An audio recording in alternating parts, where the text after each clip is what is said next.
Não é fácil fazer comunicação no setor público e é por isso que esse guia de sobrevivência existe. Aqui eu procuro te dar ferramentas, mas também muita inspiração para que você construa, tijolinho por tijolinho, uma organização pública forte, respeitada, eficaz e, claro, que dialoga com a sociedade.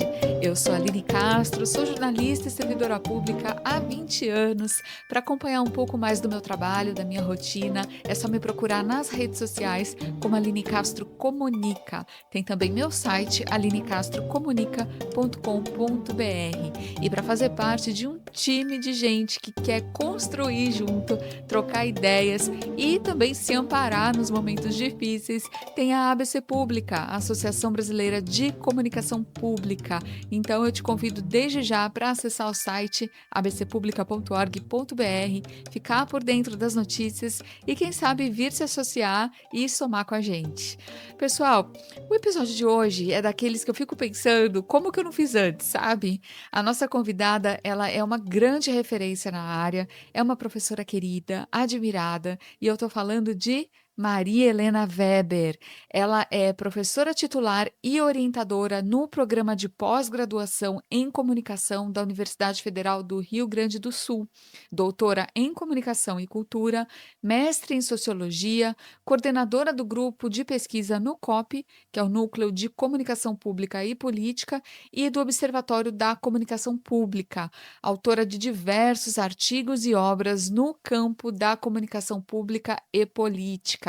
Foi contemplada nesse ano de 2025 com o prêmio Bete Brandão de Comunicação Pública. Eu comecei a minha conversa com a professora Maria Helena pedindo que ela comentasse um pouco sobre algo que eu li já em algumas obras dela e ela também mencionou numa entrevista recente dada à ABC Pública, que é a relação intrínseca de comunicação pública e democracia. Ela costuma dizer que comunicação pública não pode existir em ambientes não democráticos. Então eu pedi para ela nos explicar melhor essa relação aqui no comecinho do nosso papo. Essa é a pergunta-chave, Aline, porque no campo dos estudos da comunicação pública e política, no trabalho que o NUCOP tem desenvolvido, também em teses, dissertações, nós tentamos identificar a ocorrência e analisar a ocorrência da comunicação pública. Ora, em grandes acontecimentos públicos, né, como Mariana Brumadinho, o incêndio da Boate Kiss e outros, ora, digamos, nas eleições, ora, no funcionamento real de campanhas das próprias instituições públicas, governamentais, jurídicas e legislativas. Então, nesse sentido, a defesa dessa hipótese de que a comunicação pública, através da comunicação pública, se identifica a qualidade da democracia. Porque os governos republicanos, eles têm que falar, eles se mostram, eles se apresentam. Nesse sentido, nós temos toda a discussão sobre transparência, visibilidade e a publicidade no sentido habermasiano. Então, assim, o que é dito tem que ser de interesse público, porque essa é a essência da democracia. E o que se observa muitas vezes e se estuda são os interesses privados, né? Ora de cunho financeiro, ora projetos políticos, ideológicos, que não necessariamente têm a ver com o interesse público.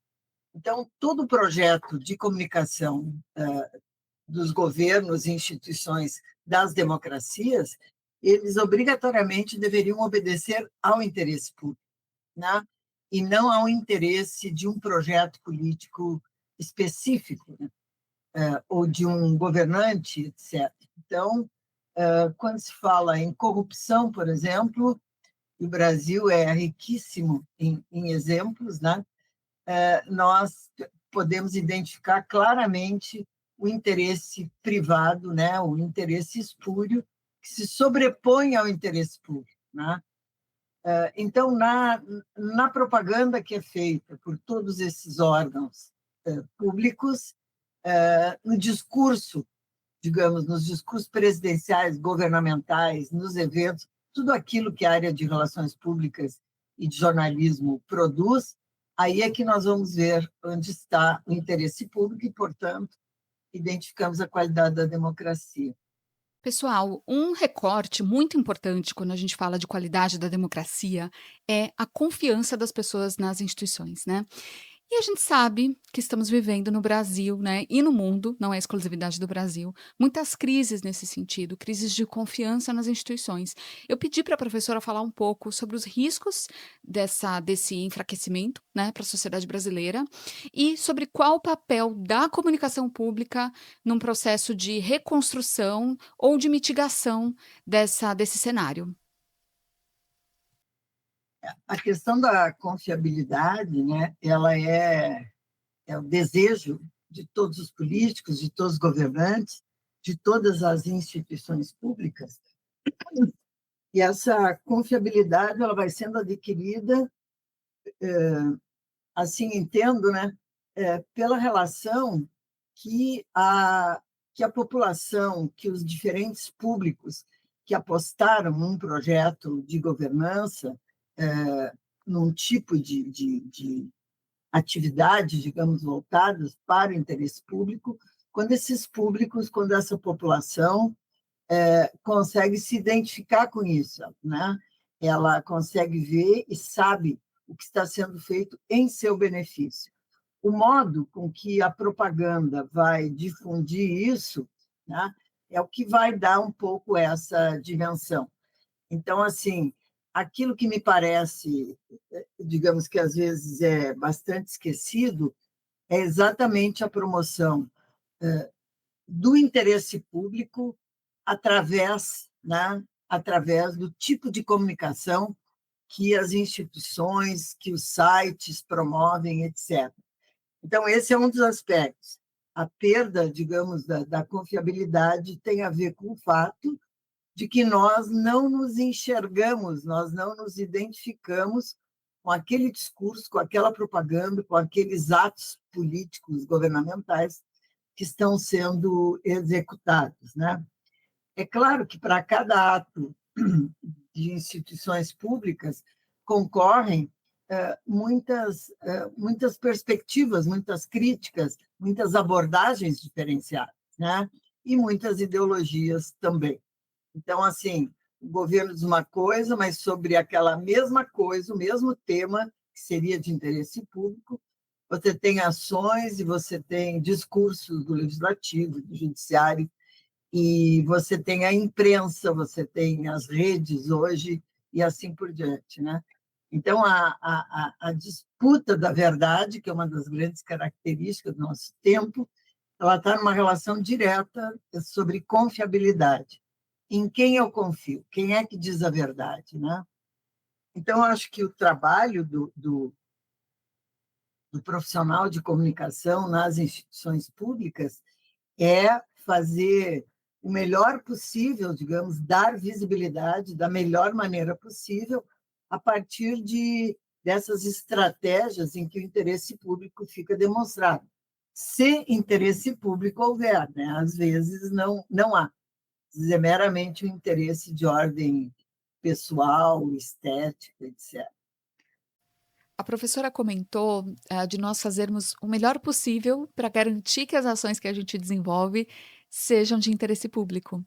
E eu acho que nunca é demais, pessoal, a gente sublinhar, grifar isso, porque assim como eu comentei com a professora durante a nossa gravação, eu acho que no dia a dia é comum a gente acabar caindo em algumas armadilhas, né?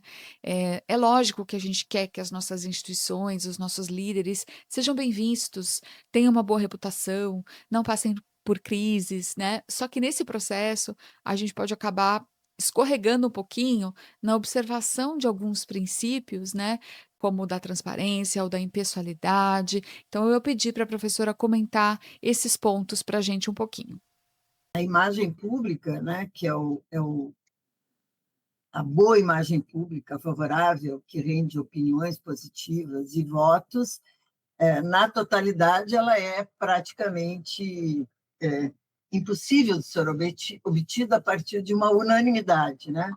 Então, a melhor imagem pública, mais coerente, e, portanto, a que vai adquirir maior confiabilidade, vai ser a imagem pública decorrente, digamos, daquilo que é verdadeiro, entende?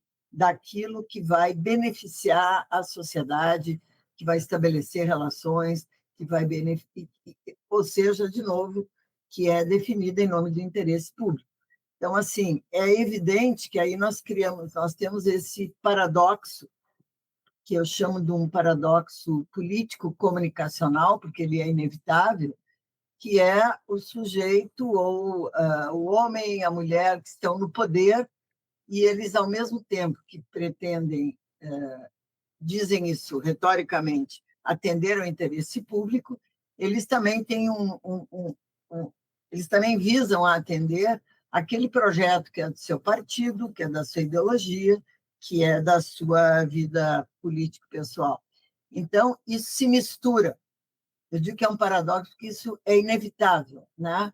Porém, num discurso, digamos assim, quando se faz a propaganda, quando se promove a comunicação de uma instituição, nós precisamos pensar nisso, né? Então, assim, se um profissional de comunicação ele vai tergiversar sobre um tema que interessa à sociedade, que interessa à própria mídia, à imprensa, bom, esse é um problema ético grave, né? Então, assim, a promoção, me parece que a promoção pessoal de um político, de uma política, ela depende, digamos, de decisões que são bem de ordem individual, né? Se você está lá fazendo assessoria daquele político, daquele governante, bom, isso aí tem que combinar com uma estratégia de comunicação do espaço que é governado, do espaço que é representado, né? Mas os deslizes são muitos, me parece. E tudo vai depender um pouco também de no que a gente acredita, né? Se você concorda plenamente, digamos, com o governante, se você concorda plenamente que a pandemia não existe, de que se você pode ridicularizar quem está com a Covid, por exemplo, como governante que nós tivemos, o seu Bolsonaro, se você concorda plenamente com isso, você vai estar sendo coerente com os seus princípios. Agora, se você entende que essa comunicação pública dita dessa maneira, ela não atende ao interesse público, ao contrário, ela mata, né? Então algo tem que ser feito. Então, assim, acho que os profissionais de comunicação eles vivem num tensionamento quando se fala em imagem pública entre qual é o interesse do governante, qual é o interesse, digamos, daquele projeto político, ou principalmente do lugar que esse governante ocupa, né? Por outro lado, o, o avanço da extrema-direita no mundo todo, né, que é uma coisa bastante preocupante, significa também o avanço do que vários autores já estão escrevendo sobre esse populismo digital também. Isso promove especialmente valores individuais desses políticos, desses governantes, né? Em torno de uma moral, daí você tem as redes em que isso vai sendo fermentado, digamos, por pequenos grupos e se mantém ali dentro. Nós temos poucas relações com a comunicação que não está no nosso pequeno feudo, nos grupos que nós participamos. E isso, evidentemente, promove o indivíduo. Então, vai promover muito mais o governante do que o governo, né? Então, você tem hoje vários embates: o que o governante diz, o político diz, o que a instituição faz, qual é a propaganda desse governante, desse governo, dessas instituições também, né? É um Sim. tempo muito difícil. É um tempo realmente muito difícil para ser comunicador público, né, pessoal. Quem nunca passou por saias justas ou por situações em que a gente sabe, assim, que um determinado assunto, não está acrescentando tanto, né, tanto valor para o público, mas ainda assim a gente tem que divulgar, tem que promover. Eu acho que nos tempos de mídias sociais isso também se alargou bastante, né, ao mesmo tempo em que as mídias potencializam a nossa comunicação, sem dúvida alguma, talvez também tenha crescido a demanda por uma divulgação que se assemelha mais à propaganda, né, do que à comunicação pública. Então, como é que será que a gente pode sair dessa armadilha? A professora Maria Helena Weber deu algumas pistas. Eu acho que quem trabalha em comunicação pública tem um papel pedagógico também com as instituições nas quais trabalha. Talvez não haja uma reflexão adequada nessas instituições ou entre os profissionais sobre a importância e a força disso, né? Então, assim, democracia é comunicação. E comunicação pública é uma comunicação que você faz em nome de temas de interesse público, né? Mas, às vezes, eu disse muitos nãos na minha vida. Eu tenho experiência assim, com governo municipal, governo federal, trabalhei já em Brasília, e na própria universidade, né? A gente consegue dizer não, mas você tem que estar num lugar de ser respeitado, né? Ou seja, por isso que eu digo, esse debate sobre essa temática ele é extremamente importante. Mas a entrada no mundo das redes, ela vai personalizar tudo, inclusive a política, né? E aí você não tem mais uma discussão que envolve assim um governo, uma instituição fazendo uma discussão com um determinado mídia, um determinado grupo jornalístico. Essa discussão ela vai se estabelecer na sala, né? Naquele pequeno espaço que são as redes, as mídias digitais. E isso é Sim. complicado, quer dizer, se não souber falar nas mídias digitais, já se perde bastante, né? Nossa entrevistada, pessoal, tem um livro bem recente, cujo título é Imagem Pública Tecida entre Política, Mídia e Afetos. Nessa obra, ela comenta que a imagem pública, vou abrir aspas aqui, é um processo complexo de construção, desconstrução e reconstrução num circuito ininterrupto, mutável, frágil e em permanente tensão. Vamos ouvir então as explicações dela sobre isso e sobre como os ambientes digitais influenciam também nesse processo. Então, bom, esse é o conceito do livro, né? Então, para sintetizar, um pouco complicado.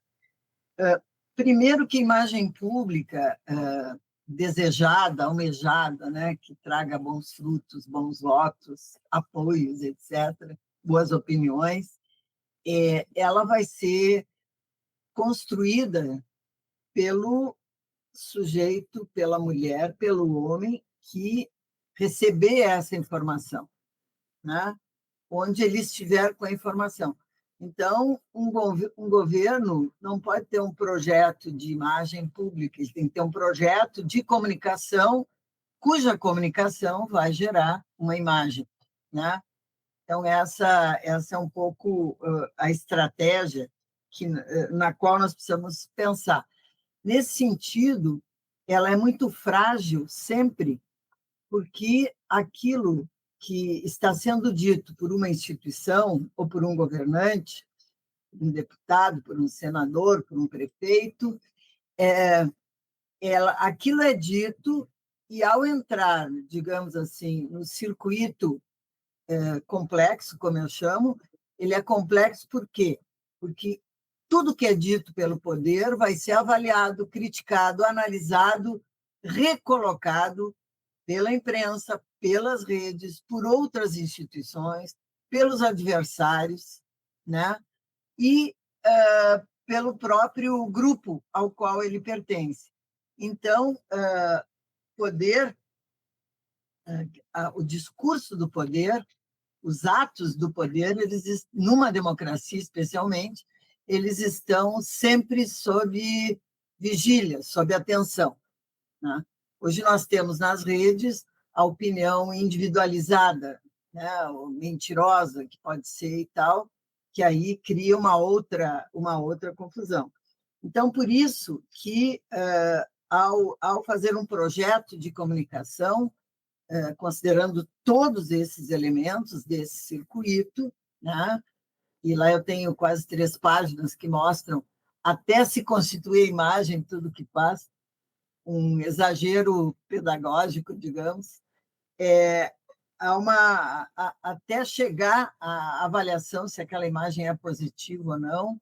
São muitos os caminhos e muitas as intervenções. Bom, aí consigo pontos, digamos, na aferição da imagem, nas pesquisas. Aí acontece um fato que é capaz de deslanchar isso, entende? Então, assim, se constrói, aí começa um processo de reconstrução. Isso é permanente, então. Não existe, assim, o que fica de uma imagem, por exemplo, de um governante, seja da Dilma ou do Getúlio Vargas, como eu falo, ou do próprio Lula ou do Bolsonaro, o que fica da imagem do tempo que eles ficaram no poder, às vezes não se tem muitas pesquisas sobre isso, né? Então eu cometo ali no livro uma certa ousadia de achar o que ficou de imagem. Mas o que fica não é necessariamente o que foi feito. É interessante. O que fica não é necessariamente o que beneficiou a sociedade ou aquilo que causou malefícios à sociedade, né? Então a imagem pública, ela tem uma dimensão, ela é tratada de modo muito simples, né? Muito comum a gente vê na imprensa também, a imagem pública do fulano, do Beltrano, aumentou os níveis de imagem pública positiva, desfavorável, assim por diante. Mas, na verdade, ela é extremamente complexa. Eu acho que ela não é tratada como tal, né? Porque ela exige uma coerência, por exemplo, num governo, ela exige uma coerência de secretarias de Estado com o governo de Estado, ela exige um cuidado, digamos, que envolve o projeto de governo e o projeto político ali. E, às vezes, você tem uma campanha de uma secretaria do Ministério que é muito maior e não tem nada a ver com o discurso do presidente, da governadora e assim por diante, né? Então, essa imagem pública do que está sendo governado, ela bate, às vezes, com o projeto ou a qualidade do próprio governante, né? Ou o contrário. Por isso, essa ideia de reconstrução, desconstrução, constrói de novo, né? E isso é muito difícil. Qualquer coisa desmancha. Então, assim, é preciso um projeto de comunicação que tenha coerência, que tenha unidade, que tenha reconhecimento da sociedade, quais são os públicos envolvidos, né? Quem são os adversários. E, numa democracia, tudo isso tem que ser respeitado, né? As opiniões favoráveis, desfavoráveis, a imprensa, as universidades, enfim, tudo. No regime autoritário, não há opinião pública, né? Quer dizer, não há opinião pública no sentido de que a sociedade pode participar de maneira mais proeminente sobre as decisões de governo, não há representação dessa sociedade, né? Então, não há, digamos assim, o governo não precisa atender ao interesse público. No autoritarismo, ele precisa se promover, ele precisa promover apenas o projeto ideológico. Não estou dizendo que numa democracia um governo não promove o seu projeto ideológico, mas no autoritarismo ele não precisa atender à sociedade, né? A sociedade precisa obedecer, calar. A professora comentou de termos um projeto de comunicação e não um projeto de imagem, porque na verdade, pessoal, como ela disse, a imagem é construída pelo destinatário, né, não pelo emissor. Então não está bem nas nossas mãos. a produzir uma imagem positiva, digamos assim. O que nos cabe é fazer um bom projeto de comunicação que busque coerência, unidade, como ela comentou com a gente. Então eu pedi, se ela poderia deixar mais dicas nesse sentido para nós. Olha, a primeira, eu acho, eu sempre disse isso em todas as aulas, na graduação, toda a vida, a primeira questão é o profissional de comunicação ele tem que ter um lugar de poder na instituição. Se ele não tem esse lugar de poder, ele será um executor, né? Ele pode ter, inclusive, qualquer ideologia. Segundo, esse profissional de comunicação que está no poder, ele tem que ter o mínimo de empatia com o projeto ideológico vigente, porque senão não tem como você se dedicar. Bom, só se houver uma pessoa assim que tem total separação. Então, o que eu quero dizer? Um técnico, né, que está trabalhando só tecnicamente, ele pode trabalhar para qualquer governo, se ele quiser. Mas um profissional de comunicação que está no lugar de poder, que é o estrategista, esse tem que ter uma similaridade com o projeto político ideológico desse governo, desse político, enfim, né? Eu acho que esse é o primeiro passo. O segundo seria, eu tô dando exemplos assim de coisas que eu já vivenciei um pouco, não é apenas teoria, né? O Perfeito. segundo passo é entender realmente o que faz a comunicação, no caso do Brasil, numa democracia. E eu acho que aí isso é algo que tem que ser discutido com os próprios representados, com os próprios governantes, né? Eu acho isso fundamental. Então, às vezes, a gente tem que fazer essa discussão com os profissionais que nós coordenamos, porque é preciso argumentar com o dirigente político a importância de fazer este tipo de comunicação e não aquele. Aquele o promove, este não o promove diretamente. Mas, ao promover a instituição, ou aquele tema especificamente, né, ele vai ser beneficiado. Então, nós temos que dominar muito essas perspectivas teóricas para poder fazer uma discussão política, né? Então, assim, acho difícil que só quem trabalha tecnicamente consiga fazer isso com os seus dirigentes, né? Nós precisamos entender de estratégia. Então, tem um plano assim que a gente falava, hoje é dia da aulinha, né? Em alguns lugares que eu trabalhei. A aulinha significava entrar a fundo, por que essa campanha, por que essa estratégia, por que esse tema. Então, isso é fundamental. E eu acho que as redes... Eu estou vinculada ao Instituto Nacional de Ciência e Tecnologia em Democracia Digital, que está em congresso agora, inclusive. Eu acho que a democracia digital, a dimensão digital que hoje a democracia tem, um instrumental, etc., ela pode ser muito melhor usada exatamente em todos esses ambientes políticos e governamentais. Mas é preciso saber do que se trata. Tem isso também, né? Eu acho que nós, por exemplo, na universidade e nesses centros de pesquisa, a gente tem uma produção incrível sobre tudo isso, né? Mas isso não chega, digamos, às instituições, isso não chega aos governos. Quem é que lê sobre isso? Somos nós mesmos, né? E o segundo passo, eu acho que há uma facilidade muito grande em trabalhar com aquilo que a gente já conhece como é que vai funcionar. Um grande evento, por exemplo, ou uma entrevista coletiva normal sobre repercussão ou lançamento de um determinado programa.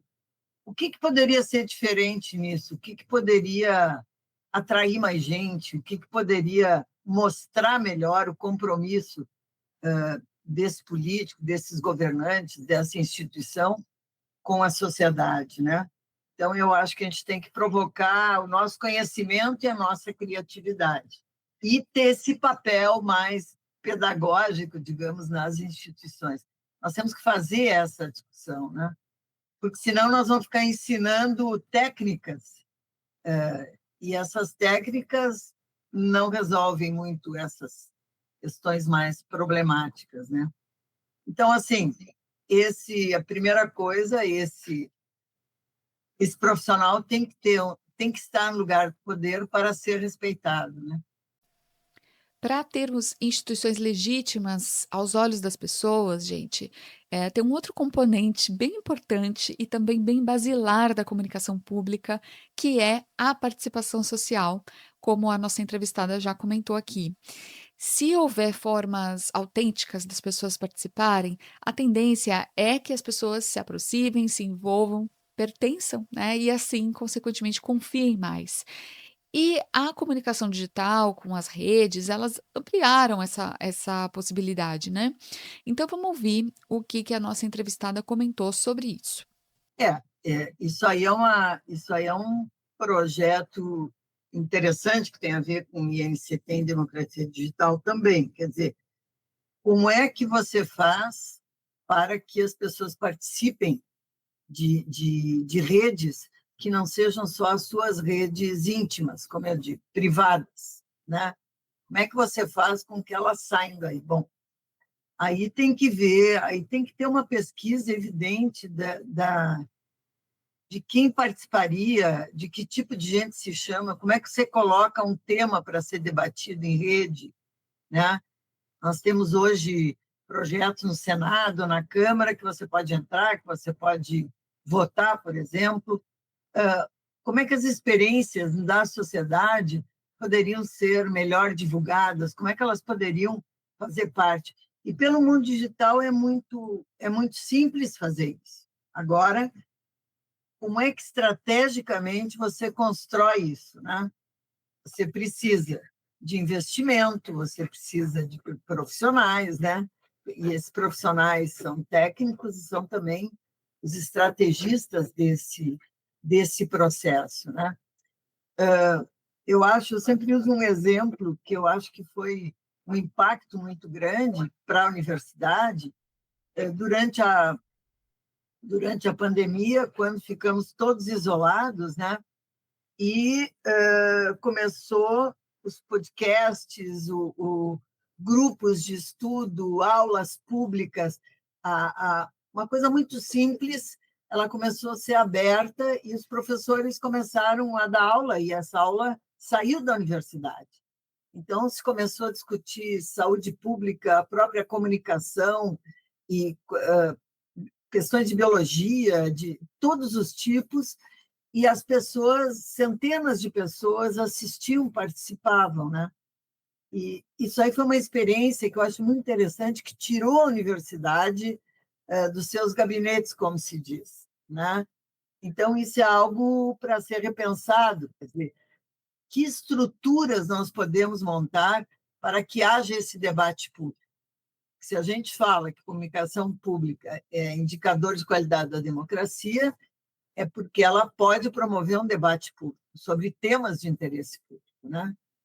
Por que não há um lugar hoje em que se possa discutir a segurança pública com tudo que está acontecendo, né? Com todas as denúncias, com as prisões, com os projetos que estão no legislativo, com os interesses do governo, enfim, estaduais e federal? Não tem, não há um debate público, né? Isso é uma coisa que traz implicações graves para a democracia. Agora, como se monta esse debate público, né? Como é que pode ser feito via as redes, né? Acho que não é muito difícil, mas é complexo. Eu comentei então com a professora que eu acho sim complexo, porém extremamente necessário, como eu já falei em vários outros episódios aqui do podcast, que a gente realmente incorpore um ideal de comunicação que vai muito além do informar. E eu sei que é difícil, gente, mas a gente tem que começar a sair dessa dimensão de só fazer texto, vídeo, post. O nosso papel é muito maior que esse, é construir realmente espaços de interlocução. Então, bora continuar ouvindo a professora sobre esse tema. Quem está preocupado só com a informação, com evento, com assessoria mais privada, não faz, não completa, digamos, esse circuito maravilhoso que é a comunicação pública, né? É você fazer um trabalho voltado. Acho que nós já tivemos no governo, os 2 primeiros governos do Lula, nós tivemos, inclusive, dentro da SECOM, por exemplo, com o Jorge Duarte, né, da BC Pública, nós tínhamos um departamento de comunicação pública, né? Esse é um exemplo para mim quando um governo valoriza essa dimensão pública, né? Essa dimensão do interesse público. Hoje as redes propiciam que tudo se tornou muito privado, muito particular, né? Muito pessoal. Então essa dimensão pública da política, da governança, da própria comunicação, ela ficou mais difícil de ser executada, né? Para fechar, eu pedi para a professora falar um pouco do Observatório da Comunicação Pública, deixar convites também para vocês, e ela também vai trazer uma reflexão muito importante agora no final. Então, fiquem até o final. O Observatório da Comunicação Pública ele foi criado a partir do trabalho de produção de teses, artigos, pesquisa e dissertações do Núcleo de Comunicação Pública e Política. Ou seja, a partir da pergunta, bom, quem sabe a gente faz alguma coisa que mostre um pouco de concretude disso. Então, ele completou 10 anos e ele tem, nós temos hoje profissionais trabalhando conosco e professores de diferentes universidades, Santa Catarina, Santa Maria, Pelotas, da própria URGS, da UNB, que são pessoas que fizeram doutorado, depois começaram a trabalhar em outras universidades, ou pessoas que foram se unindo, se unindo a nós nesse projeto. Então, ele tem, ao mesmo tempo que ele tem, produz notícias sobre questões envolvendo comunicação política, governamental e comunicação pública, tem talvez a maior biblioteca, claro, não vamos comparar com a biblioteca maravilhosa da BC Pública, mas temos uma biblioteca bastante significativa, um repositório da produção em comunicação pública e comunicação política. Além disso, nós temos um espaço aberto a qualquer um, a todos vocês, que queiram opinar sobre questões da política e da comunicação, que é a opinião e crítica. E temos recebido muitas contribuições, e só o material publicado ali já dá um belo estudo, uma bela tese. E temos também o registro, que é um registro sobre o trajeto pessoal, profissional, de profissionais da comunicação, de um modo geral, não necessariamente só da comunicação pública. Então, nós temos, nosso último foi com a Heloísa Matos, e temos sempre uma exposição randômica, que é escolher, digamos, um artista em fotografia. Atualmente está o Joaquim Fonseca, que é aquarelista, que tem alguma ligação com os estudos, digamos, contemporâneos, ou que tem uma ligação com a universidade, com a ciência. Então, ele está aí, né? Depois a Aline pode botar o endereço, né? Mas é entrar na URGS ou simplesmente digitar OBCOMP, ele aparece. Então, é um trabalho muito bonito, cada setor é coordenado, digamos, autonomamente, né? E a gente se reúne para fazer as discussões, e é isso.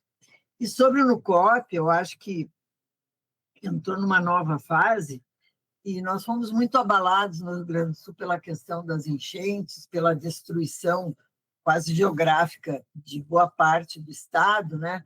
Isso gerou, digamos assim, uma série de artigos, de pesquisas, porque eu acho importante entender o que são esses temas de interesse público, né, que mobilizam grandes acontecimentos, que mobilizam a própria política, as próprias eleições. Então, estudar os temas de interesse público nos interessa muito e estamos sempre lá para responder e mandem artigos, ensaios lá para nós. Não são ensaios ou artigos científicos, dito assim, mas são um texto de opiniões mesmo. Tem muita coisa boa. Eu só gostaria de deixar só um registro, e que eu sou sempre professora, vou fazer o quê, né? A gente é.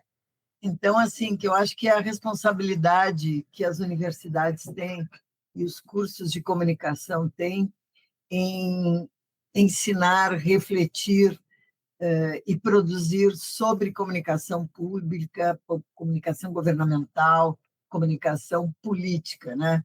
Então, estudar a política hoje, já que a comunicação está fazendo o contra-espelho através das redes e de todo mundo digital, né, do que é a política.